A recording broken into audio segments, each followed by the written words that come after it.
Alhamdulillahilladzi 'allamal Qur'an khalaqal insan 'allamahul bayan. Asyhadu an la ilaha illallah wahdahu la syarika lah, al-malikul mannan. Wa asyhadu anna sayyidana wa nabiyyana Muhammadan abduhu wa rasuluh afsahul lisan. Allahumma salli wa sallim wa barik ala sayyidina Muhammad wa ala alihi wa sahbihi ajma'in.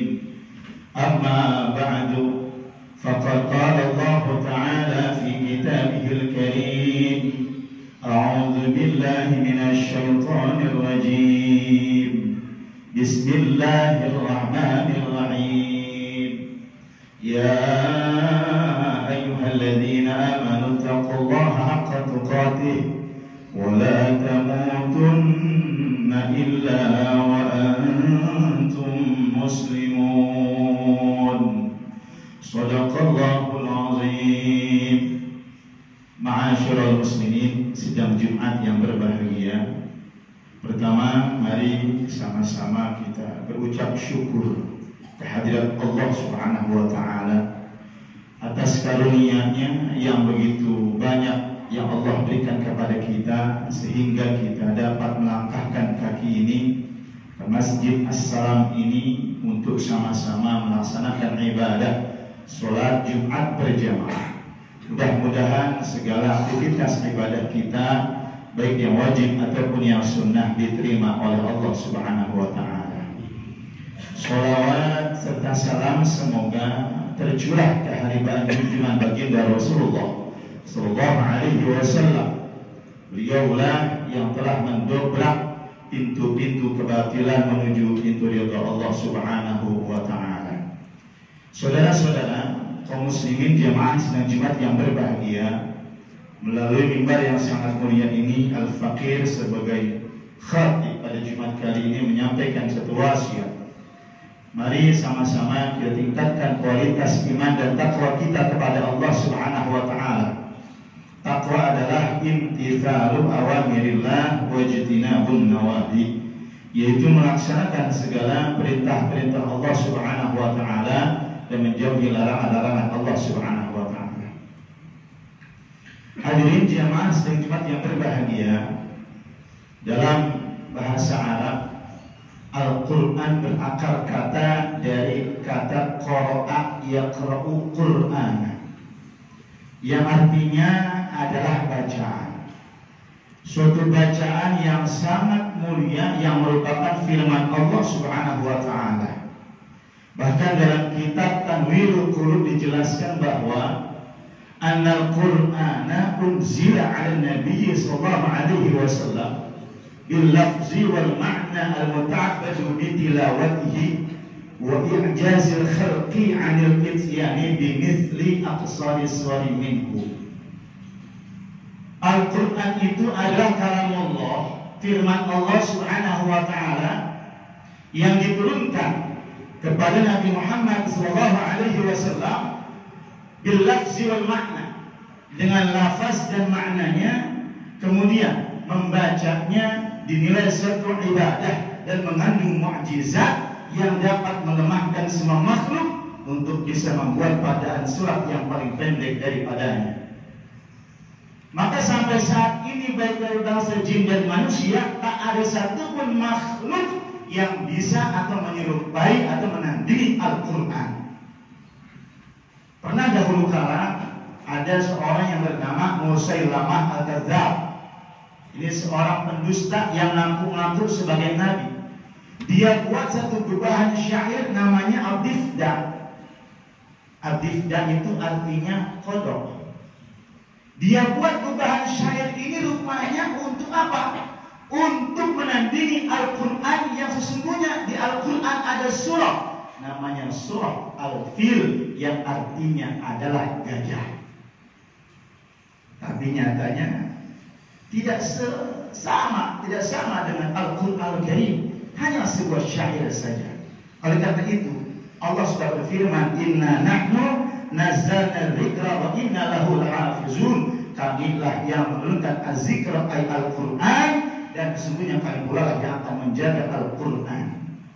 Saudara-saudara kaum muslimin jamaah Jumat yang berbahagia, Al-Quran diturunkan oleh Allah Subhanahu wa taala kepada Nabi Muhammad sallallahu alaihi wasallam adalah hudal lil muttaqin, jadi petunjuk bagi orang-orang yang bertakwa. Maka bagaimanakah langkah-langkah kita agar Al-Quran kita bisa jadikan sebagai pedoman hidup dalam kehidupan kita? Yang pertama adalah mengimaninya. Bagaimana mungkin kita mau beriman kepada Al-Quran, kita saja tidak pernah baca Al-Quranul Karim? Dahulu kala banyak orang-orang yang melihat Nabi Muhammad SAW hidup sezaman dengan Nabi Muhammad SAW, tapi tidak mengimani Al-Quranul Karim.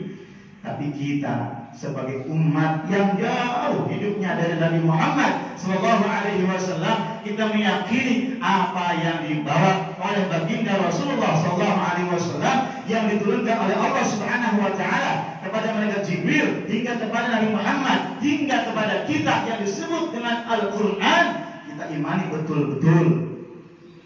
Maka kita beruntung sekali.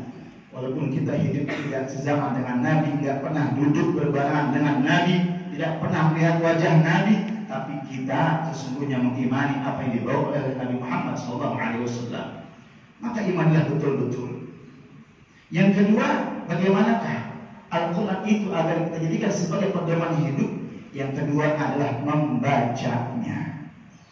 Membaca Al-Quran tidak sama dengan membaca buku-buku literatur yang lainnya yang bahasa Arab. Beda.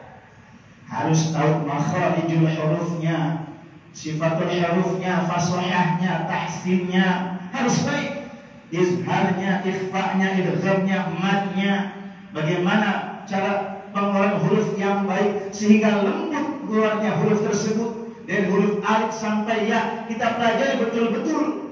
Karena apa? Karena kata Rasulullah SAW, Iqra'ul Quran fa innahu ya'ti yaumil qiyamati syafi'an li ashabi. Bacalah Al-Quran, sesungguhnya Al-Quran akan memberikan syafaat pertolongan bagi yang membacanya. Subhanallah, kadang-kadang Al-Quran cuma hanya jadi hiasan dinding saja, tidak pernah dibaca.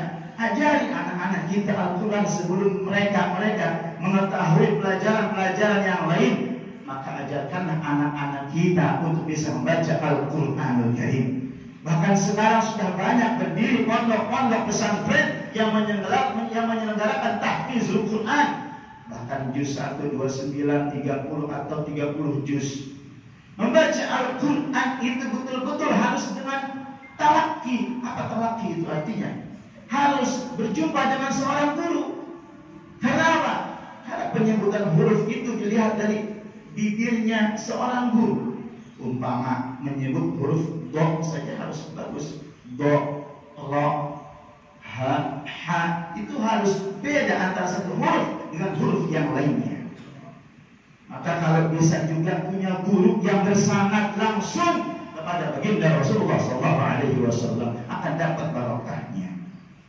Yang ketiga adalah agar Al-Quran dapat kita jadikan sebagai pedoman hidup adalah kita fahami Al-Quranul Karim. Setelah kita mengimani, membaca Al-Quran, kemudian kita fahami bagaimana cara memahami Al-Quran.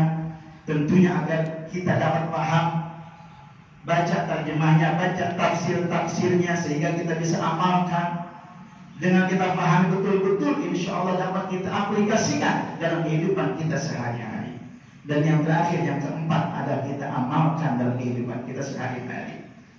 Aplikasinya ini, Al-Quran merintahkan kepada kita untuk bakti sama orang tua, berbaktilah. Al-Quran merintahkan kepada kita untuk menikah, menikahlah. Bahkan lebih daripada satu, silahkan kalau mampu. Al-Quran merintahkan kepada kita untuk bermusyawarah ketika kita punya satu urusan.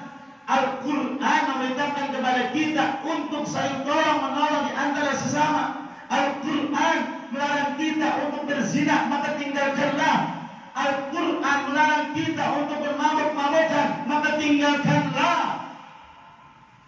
Hadirin sekalian berbahagia, begitu nikmatnya seseorang yang bisa baca Al-Quran. Banyak saya punya pengajian di rumah ibu-ibu yang sudah usianya 50 tahun, 60 tahun. Mereka masih gemar membaca Al-Quran. Kadang-kadang masih terbata-bata. Biar dia terbata-bata. Karena apa? Orang yang baca Quran terbata-bata itu pahalanya 2. Ma'asyiral muslimin rahimakumullah. Ada sebuah fadilah, keutamaan orang yang baca Al-Quran Al-Karim. Di antaranya adalah sabda baginda Rasul Muhammad SAW yang berbunyi, "Man qara'a harfan min kitabillah falahu hasanatun wal hasanatu bi'asyri amsalha." La aqulu alif lam harfun walakin alifun harfun wa lamun harfun wa mimun harfun. Barang siapa yang membaca satu huruf saja min kitabillah, daripada kitab Allah Subhanahu wa taala, falahu hasanatun, maka baginya satu kebaikan, wal hasanatu bi asyri amsalha, dan satu kebaikan dilipat gandakan menjadi 10 kebaikan. La aqulu alif lam mim harfun, kata Rasulullah, aku tidak mengatakan alif lam mim itu satu huruf, akan tetapi alif lam mim itu adalah 3 huruf. Alifnya satu huruf, lamnya satu huruf, mimnya satu huruf. Berarti seseorang yang membaca Al-Quran hanya 3 huruf, maka mendapatkan 30 kebaikan. Subhanallah. Bagaimana kalau kita baca satu hari 1 juz? Ada istilah namanya one day one juz. Pak, saya sibuk Pak. Ya sudahlah, 1 hari umpama 1 ain. Pak, saya sudah tua Pak, bagaimana mungkin bisa belajar? 80 tahun Pak. Belajar. Khairukum man ta'allama al-Qur'ana wa 'allama. Sebaik-baik kamu adalah orang yang belajar Al-Quran dan mengajarkan Al-Quran. Jadi hidup akan merokah dengan Al-Quran. Terlebih lagi sebelum fajar menyingsing, kita baca Al-Quran, kita tadabburi Al-Quran. Masya Allah, kehidupan kita seakan-akan dibimbing oleh Allah Subhanahu wa ta'ala. Bukan seakan-akan, pasti akan dibimbing oleh Allah Subhanahu wa ta'ala. Hidup di rumah tangga, anak-anak bisa baca Quran, betapa nikmatnya keluarga tersebut, harmonis, turun rahmat Allah Subhanahu wa ta'ala. Ma'asyiral muslimin rahimakumullah. Ada satu pertanyaan, bagaimana Pak kalau kita baca Quran sambil menangis? Seperti kita pernah dengar, hadirin sekalian yang pernah umrah ataupun haji, ada imam yang sangat luar biasa yang juga saya sangat mengagumi. Di antaranya adalah Syekh Abdul Rahman As-Sudaisi. Beliau kalau menjadi imam di Masjidil Haram begitu sangat luar biasa. Ketika berjumpa dengan ayat-ayat yang berupa azab, beliau pasti menangis sampai tersebut-sebut. Bagaimana hukumnya ketika baca Quran seperti itu sambil menangis? Apakah boleh? Boleh. Dijelaskan dalam sebuah kitab yang berjudul At-Tibyan fi Adabi Hamalatil Quran. Qad taqaddama fil faslainil mutaqaddimain bayan ma yahmilu ala bukai fi hal qira'ah wa huwa sifatul 'arifin wa syi'aru ibadillahi as-salihin. Qala Allah Ta'ala wa yakhruna lil adqani yabkuna wa yaziduhum khushu'a wa qad waradat fihi ahadithun wa akhbarun وآثار عن السلف كثيرة فمن ذلك عن رسول الله صلى الله عليه وسلم اقرأوا القرآن وابكوا فإن لم تبكوا فتباكوا. Sungguh telah datang suatu penjelasan, suatu keterangan dalam kitab yang berjudul At-Tibyan fi Adabi Hamalatil Quran, tentang orang yang menangis ketika membaca Al-Quran. Apa jawabannya? Sesungguhnya hal itu merupakan sifat-sifat orang yang ma'rifah dan tanda-tanda daripada hamba Allah yang soleh. Masya Allah, Bapak baca Quran sambil ditadaburi, sambil mengalir air mata, nangis. Itu bagian daripada sifatnya orang soleh, kekasih Allah Subhanahu wa ta'ala. Dawamkanlah baca Quran, insya Allah akan mendapatkan keberkahan dari Allah Subhanahu wa ta'ala. Rasulullah pernah bersabda, bacalah Al-Quran dan menangislah kalian. Dan kalau tak bisa menangis, maka usahakanlah untuk menangis. Oleh karena itu hadirin sekalian berbahagia, 4 poin ini agar dapat kita jadikan sebagai pedoman hidup Al-Quran ini, yaitu adalah mengimaninya, membacanya, memahaminya, dan mengamalkannya. Mudah-mudahan kita semua min ahlil Quran. Bukan hanya kita, tapi anak cucu turunan kita pun min ahlil Quran, insyaallah. Mudah-mudahan kita hidup dengan Al-Quran, mati dengan Al-Quran Al-Karim. Ini saja hadirin yang dapat sampaikan, mudah-mudahan ada manfaatnya, khusus buat diri saya yang menyampaikan khutbah pada hari ini.